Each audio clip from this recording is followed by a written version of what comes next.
welcome back to the MCDFNL Footy Show for another week. Sean Kelly's my name, in the host's chair as per every week, and we've decided to settle this co-host debate once and for all this week. We've got Sam Gowers in the studio this week. We've got Scott Carey in the studio this week. You can be the judge who is the best co-host out there. By the end of this show, we'll know. Sam Gowers, good afternoon. Good afternoon, Sean. Clearly me. And Scott Carey, good afternoon to you. How are you, Sean? Should I be sitting in the middle of you two, really? Nah, not at all, mate. Kind of put you next to each other, expecting fireworks and hoping that it might happen. No, I got a lot of respect for this bloke, and I'll just be fair and square right here. Good to hear. Scotty's playing the straight bat and Sam's gone straight out with the declaration of war. Let's have a look at last week's games because we've got a big show coming up today. We're going to give you, of course, no games coming up this weekend. So we're going to have a look at each team's run home towards the finals, how they're placed after round 6 and what lies ahead for each senior football team in the MCDFNL.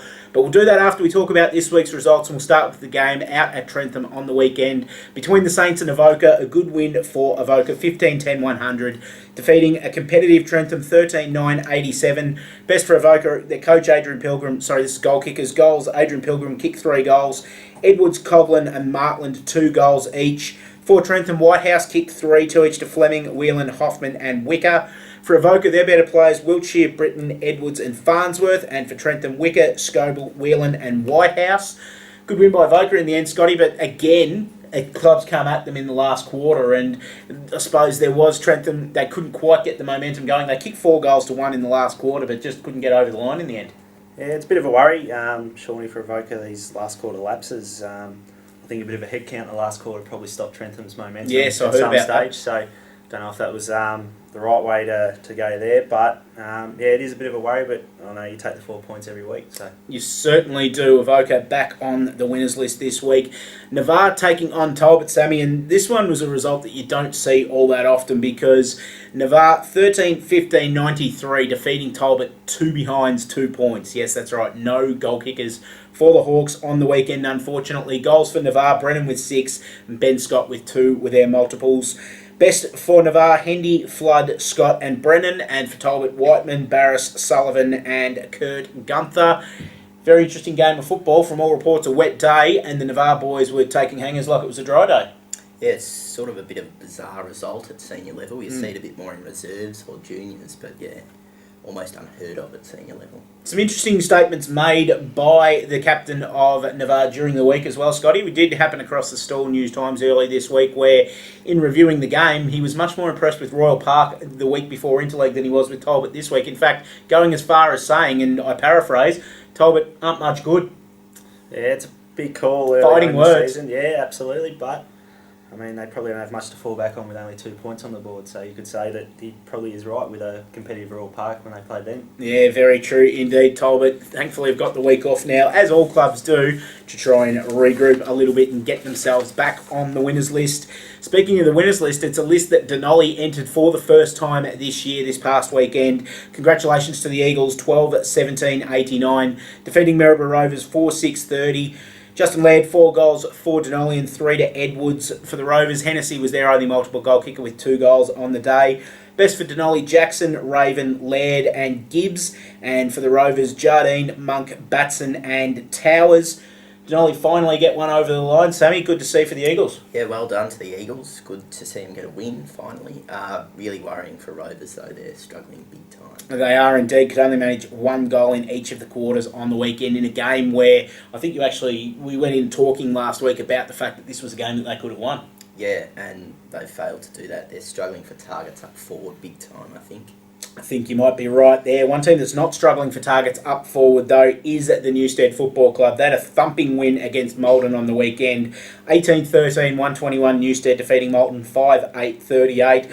No real standouts in front in terms of multiple goals this week, but they did have 10 individual goal kickers over the weekend. Newstead, Checkley 3, Christmas, Wall, Reese, Ford and Colvin at 2 each for Newstead. Bell, the 2 goals for Maldon, the only multiple for the weekend. Best for Newstead, Ford, Webster, Tanner, Wall and Williams. And for Maldon, McKnight, Kelly, Fitzpatrick and Gatty. Solid win by the Steaders against Scotty. Some really good form coming from them on a pretty waterlogged Bellwood full reserve from memory. Yeah, they keep kicking goals, Sean. Every week we see, the 10 different goal kickers and their midfielders are always getting in there and they keep doing what they have to do. And you know, Malden's not a bad side. They're probably not playing their best footy at this time of the year, but, you know, they're still a half-decent side, and if you keep coming out with 9-point wins every week, you're doing something right. Yeah, I think they haven't lost every game they've played this year. They've won by over 80 points or something like that. But some injury worries down at Newstead with Sammy Kerr going off early in the game last week as well, Scott. Yeah, speaking to the old man Peter, president of the league, and he's rolled the ankle pretty badly, but, you know, from all reports, it's nothing too bad with the bones. So, yep. You know, maybe a few weeks on the sidelines and you should see him back up and running. Good time to have the Queen's birthday bye there, give him a chance to get it out of there and maybe not miss as many games as he might have initially thought. Carisbrook on the weekend, Sammy, 14-15-99, defeating Natty Bialaba 7-9-51. Nathan Wright, another 5 goals up forward for Carisbrook. He's been fantastic this year. Nick Wright kicked 3 and Matty Bilton 2 goals.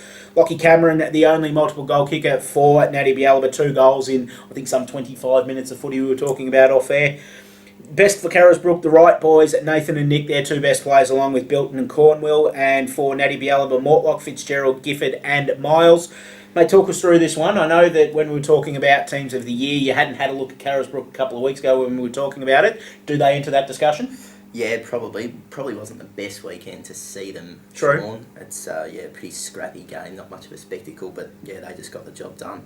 The Wright boys up forward, of course. Nathan Wright kicked some goals in the interleague game. He's second on the goal kicking chart this year with 31. He must be in some sort of pretty good form this year. Yeah, he's looking fit, Big Nath. He's kicked a fair few this year. Nick Wright's also doing well in front of goals.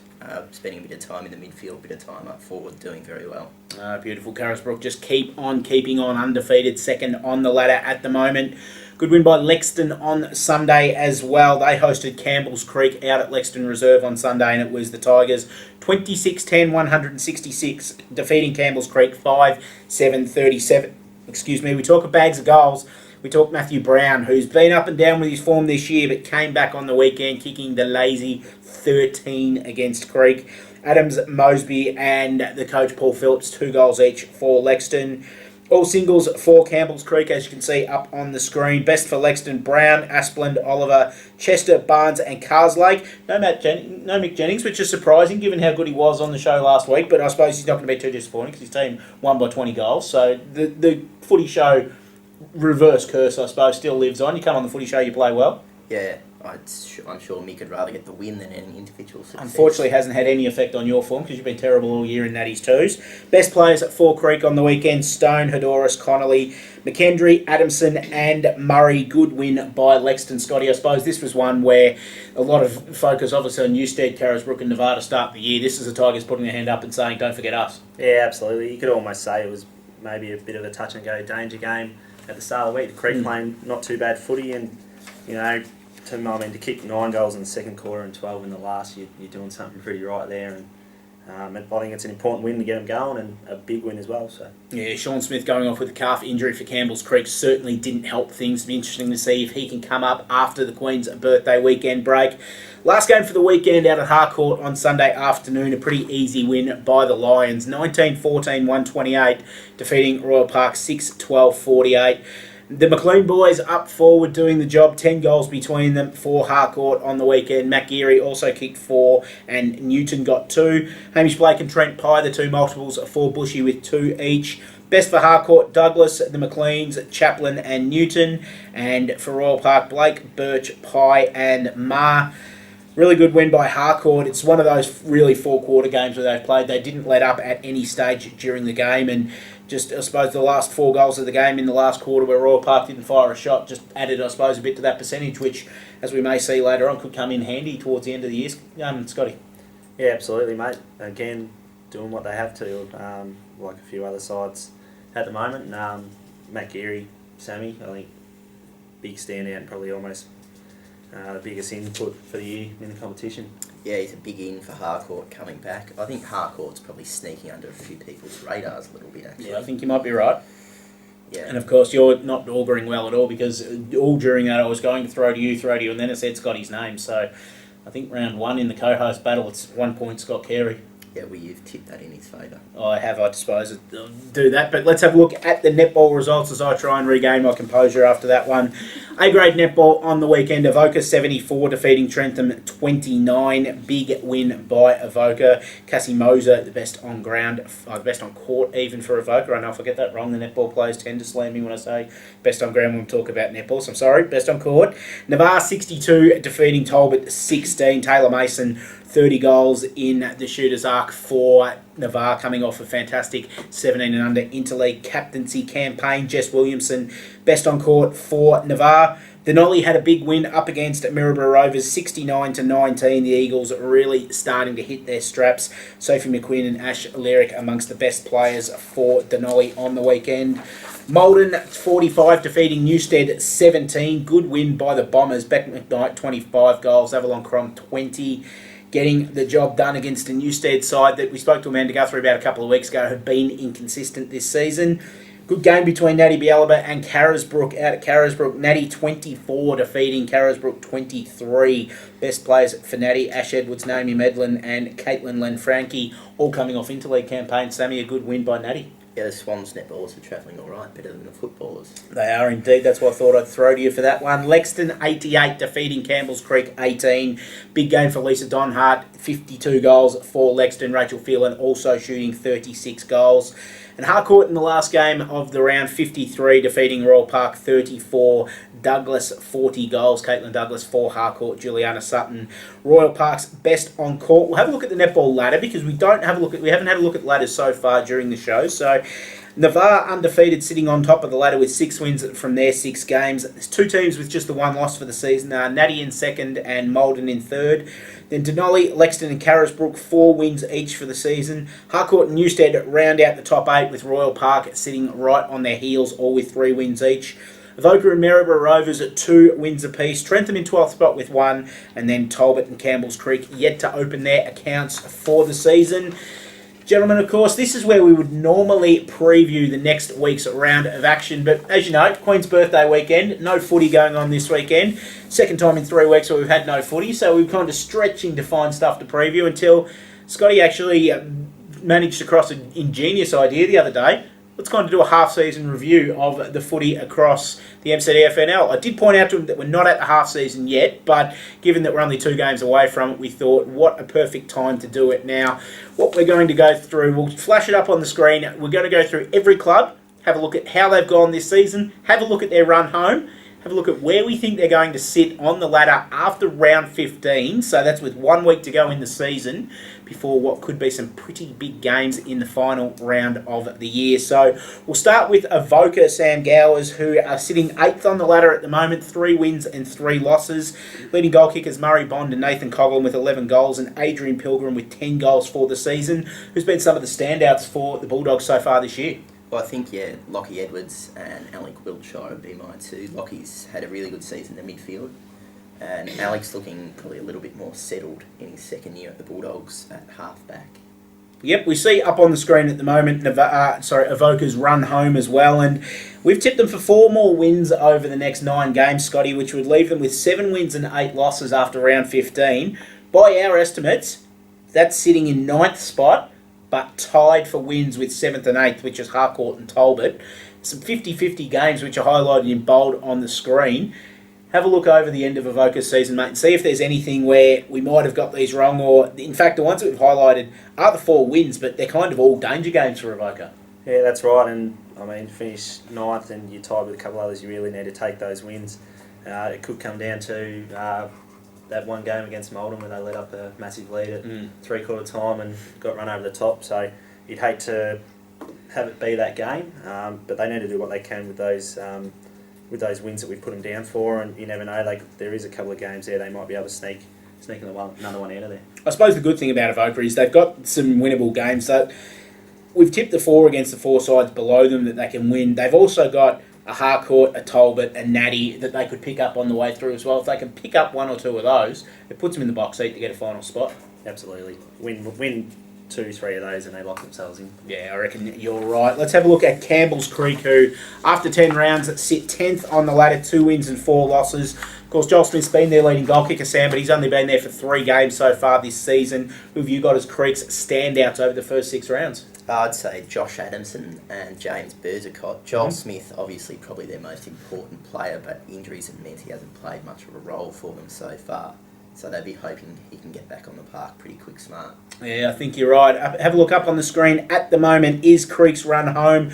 We've got them for a win next round, Scotty, against Talbot, which is a pretty big call. And we've also got them for a win, which some people might be scratching their head at the moment, seeing round 13 against Harcourt, that we've got them down for a win in that one, knowing how good Harcourt's been this year. But keep in mind that game is the 150th anniversary of the Campbell's Creek Football Netball Club, and if they can't get up for that, they're never going to get up for a game of footy in their lives. Yeah, that's right, mate. A big day for the club, and they'd be pretty disappointed if they didn't come away with a win there against a fierce competitor in Harcourt this year. A couple of games, including the Toa one, next one, you'd expect them to start expecting to win at home as well. If they keep playing their best footy and they get a couple of blokes back with Joel Smith and Sean Smith, they are in the hunt with a few games, and similar to Revoca, they just need a flip of the coin to go their way, and you never know. Oh, they are. Look, we've got them again for 4 wins on the way home, which has them sitting 10th after round 15, 6 wins and 9 losses, and a game behind 8th. So you never know. We could see the Campbell's Creek Maldon game in round 18, of course, at Maldon, take on some really big significance. Carisbrook, well, there's not many bad things to say about Carisbrook at the moment. They're second on the ladder. They're undefeated. They are absolutely flying, Sammy. Nathan Wright's kicked a heck of a lot of goals for them. They've got some pretty good players this year. It'd be hard to limit it to 1 or 2 standouts, I reckon. Yeah, look, in terms of Carisbrook's best, it's a bit of a take-your-pick situation. Matt Bilton's probably undeniably one of the best midfielders in the league, if not the best. And obviously Nathan Wright and Nick Wright, as we mentioned up forward, doing very well. It's pretty much a lay-down misère that Carisbrook will make the finals this year, Scotty. I suppose it's just whereabouts they're going to finish. We have a look up on the screen. We've actually penciled them in for 2 losses on the way home. Obviously, round 8 against Newstead's going to be a huge game across the league between what we're tipping at that stage will be 2 undefeated sides. And then round 14, Navarre at Navarre. We figure that Navarre having the home ground advantage might be too good for them then. But of course, even if we're right, that still leaves them with 13 wins and 2 losses, sitting second on the ladder and looking pretty good for the finals. Yeah, I don't think they'll move anywhere from 1 to 3rd or anything below that. They're just too strong at home. You look at those Newstead games. Can go either way. Newstead playing pretty good footy, but so Carisbrook. So, and that Navarre game in round 14 could decide 2nd or 3rd spot. So. Yeah, it could obviously decide. I've got a feeling that these 2 sides might end up, Navarre and Carisbrook, might play each other in the first week of the finals as well. So that's how we've got it looking on our ladders at the moment. Denali sit in 12th spot after 6 rounds. 1 win on the weekend, of course, their first win up against the Rovers. And Justin Laird's 7 goals for them has been the standout up forward, Sammy. But who's been the standout across the ground for them so far this year? I've gone with Joe Thompson through the midfield, just in and under type, gets the job done every week. And young Matt Gibbs, I think's a bit of a rising star of the competition. I think if Denali can get some more youngsters and build around them, they could improve in the years to come. The run home for Denali, look, we've only penciled them in for the 1 win up until round 15, Scotty, which we've got them against round 13 against Trentham. But having said that, the next game coming up they play against Royal Park at Hedges Oval is a winnable game for the Eagles. Yeah, they'd be fancying their chances against the Tigers, but it's a pretty rough trot the next few weeks. They're playing some good sides that are playing some good footy, and Maldon is still a good side. Harcourt, Lex and Navarre are really hitting their straps, so it's going to be a tough couple of months coming up. Even Talbot is starting to play well, so they'd be really looking to get on the board against Royal Park and hopefully Trentham in round 13. And again, probably a bit of a tough finish as well. So probably not looking good for Denali, but you never know. They might get when you get them going. So. Yeah, we've got them in 12th spot after round 15, 2 wins and the 13 losses. Harcourt, a very interesting case to look at throughout the rest of the 2013 season. They're 6th at the moment. They're 3 wins and 3 losses. Matt Geary, by far and away, has been the standout up forward for them with 22 goals, Sammy. Yeah, and Matt Geary is probably their number 1 standout player. As Scott said, probably the biggest inclusion into any side this season. Paul Chaplin's also doing really well again this year.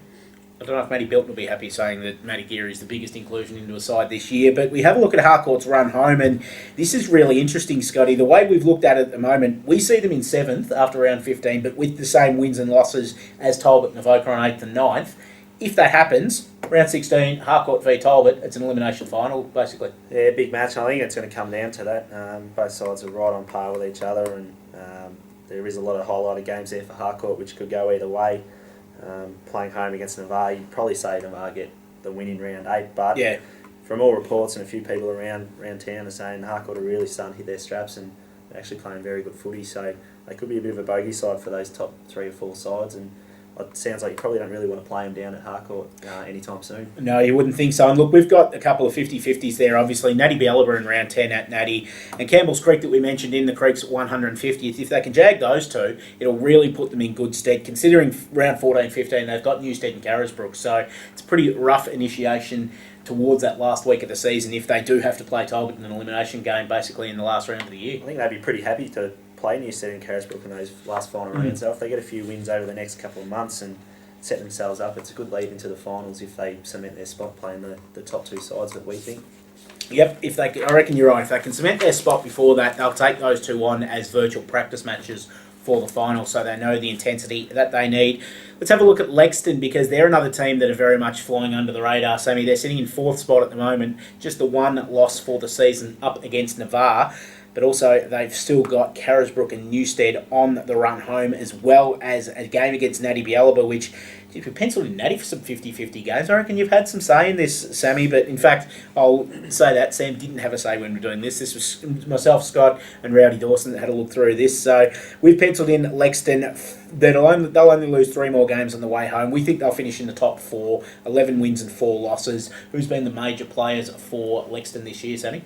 Well, I don't think you can go past Matt Brown up forward. 30 goals is a pretty good return, even though he's had a slow start to the season by his standards. And Geordie Phelan and Damon Asplund. Yeah, they're the 2 for me. The game I saw the other week against Navarre, they were really, really strong off half-back, and it was Phelan that was really leading the charge that day. And Scotty, Lexington, some interesting games on the run home. As we mentioned, it's pretty tough for them, but there's a couple of 50-50s for them down towards the end of the season, round 14 and 15, that could decide a top 4 spot for them. Yeah, they could, especially with Natty and Malden. They're going to be around the same mark, as you said. So, they're looking at probably finishing with 11 wins and 4 losses, probably 2 games clear of 5th if they win the ones they should. Next round, Carisbrook's probably the big game. You said they're a bit of a message last week to say they're not going anywhere, and a big win against Campbell's Creek. But, you're playing the top of the table, Carisbrook. It's a good way to look at where you're at. It's probably a good week for them to get up, because after that they've got Maryborough Rovers, Royal Park and Denali, so they start as hot favourites in those 3, so they can throw everything they can at Carisbrook next weekend. Looking at Malden, they sit 5th at the moment, 3 wins and 3 losses. Another team, Sammy, that have been, I suppose, there or thereabouts throughout the season so far. Yeah, they've been a bit up and down by their standards. They're usually fairly high up on the ladder every season. I've gone with Sean Birchall and Lee Harrison as their 2 standouts. Both kicked 10 goals, leading goal kicking for Malden so far this season. And another team, it was kind of hard to put a bit of a finger on sometimes, Scotty, but when you look at their run home, they don't have Newstead on the run home, so that helps them. They've got that done and dusted already on the past weekend. So we've got them at 5th at the moment, 9 wins and 6 losses. It's 2 games behind 4th, but again, there's a couple of games there, and their next game against Harcourt, one of them that could swing either way. Yeah, that's right. They'd be looking to get through the next month or so with a few wins, set themselves up, and you come into that last month of footy.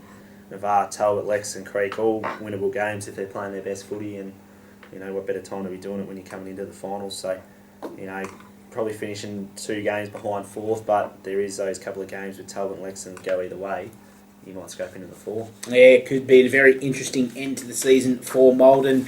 Maryborough Rovers, we'll have a look at them. There's not much joy, unfortunately, to report for the boys from Jubilee Park. They're 14th on the ladder at the moment, 0 wins, 6 losses. Brent Hudson's their leading goal kicker with 5 goals, and I suppose they have got a fairly big standout when you look at it. There's one name that stands out above the rest. Yeah, that's the coach, Scott Sellers. He's been far and away their best player. Not too much else. We're not really predicting any more joy for the season for the Rovers up until round 15. In fact, we've got them on the bottom winless after round 15. But that round 16 game, if they are winless at round 15, that round 16 game is going to literally be their grand final, and it could be a winnable one against Royal Park. Yeah, you could hope that they show up and have a good game against Trentham in round 7. Yeah. Which could go either way, but Trentham have been improving the last few weeks pretty well. It would be a big game in round 16 Royal Park, and both sides would definitely like to win that one to finish off the season. And nothing like a Maryborough derby to end the season. Natty Bialba won reasonably close to home for you, Sam Gowers. 9th on the ladder at the moment, 2 wins and 4 losses. Mark Fitzgerald, 13 goals, the leading goal kicker for Natty. However, 9 of those did come in one game. Have you got him amongst your standout? I do, yeah. I think he's switched into defence a few times this year as well, which has probably robbed him of a few goals. Joining him as Natty's best, I've got Stephen Ross, of course. Daniel Gifford's probably had his best season at the Swan so far. Interesting run home for Natty, and look, I suppose we've been a bit kinder to Natty than we have at most of the other clubs, Scotty, because we've actually got them penciled in for 7 more wins up to round 15, which will have them sitting in 6th spot with 9 wins and clear in the finals. They'll be 2 games clear of 7th, 8th and 9th with 1 to go, which is what you need when you're facing Newstead in round 16. Yeah, that's right, mate. There is a few wins there, but they are a side that can do it. They have been in the finals the last few years and shown that they are capable of winning, obviously. You probably your Harcourt 50-50 again, both playing well. I reckon they'll beat Moulton in round 12. There's probably another win there. We've got them down for a loss, but you definitely lock in Rovers, Lexons, that 50-50 again. They can decide your position on the ladder. So it is a big gap. A couple of those go the wrong way, and you slip back down into that 7th, 8th, and 9th position. We have got them finishing 2 games clear of those sides, but a win or a loss there could change that pretty quickly. Yeah, it could do indeed. Let's have a look at Navarre, another team that are flying at the moment. The only blemish on the Navarre scorecard was their season opener loss against Carisbrook and Anthony Koutafidis. Pretty good spread of goal kickers as well. Zane Bigmore's kicked 18, Chris Brennan 17, and Ben Scott 14 goals. Sammy, who have you seen to be Navarre's standouts in a team that has been pretty even all year? Yeah, even though they've got that good spread of goal kickers, Sean, I've gone with Dan Parkin, the coach, as probably their number 1 player. Bryce Tickner's always really important for them, and Ben Scott up forward does a fair bit of damage. Looking forward, Scotty, to the rest of Navarre's season. We've got them sitting in 3rd at the end of the season, I suppose. Only percentage separating them and Carisbrook for 2nd, with 13 wins and 2 losses going into round 16. And the only blemish we've got for Navarre is this coming game next weekend against Newstead. Yeah, big test for both sides this week, and they'd love to see where they're at against the top 2-3 sides. Similar to Carisbrook, same position. They're going to win most of their games on the run home, and that round 14 game against Carisbrook all it is going to decide is 2nd or 3rd, I'd say. Pretty much. I think you might be right. Might decide who wears black shorts and who wears coloured shorts and who wears white shorts in the finals when they play each other.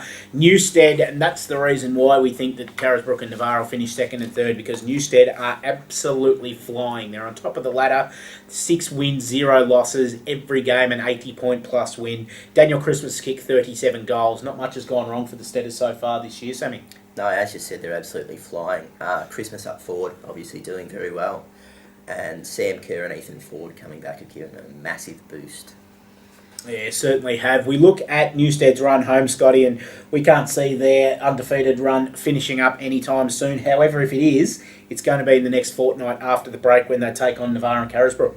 Yeah, like I said, with Navarre and Carisbrook, these are the games they want to be playing, and it's not going to make too much difference to their ladder position, whether it's 1st, 2nd or 3rd. The round 8 game against Carisbrook is going to be interesting. I think Newstead haven't played at Carisbrook for 3 years, so could even be longer, I'm not too sure. But I think they're pretty excited about the next couple of weeks, and I know Sam Kerr being out with the ankle doesn't really help, but I think they've got plenty of backup in the midfield, and plenty of those midfielders are kicking goals. So. Yeah, I think you might be right. The thing that's impressed me about Newstead is in their wins, they have not taken the foot off the pedal at any stage, which puts them in good tune for the next couple of weeks.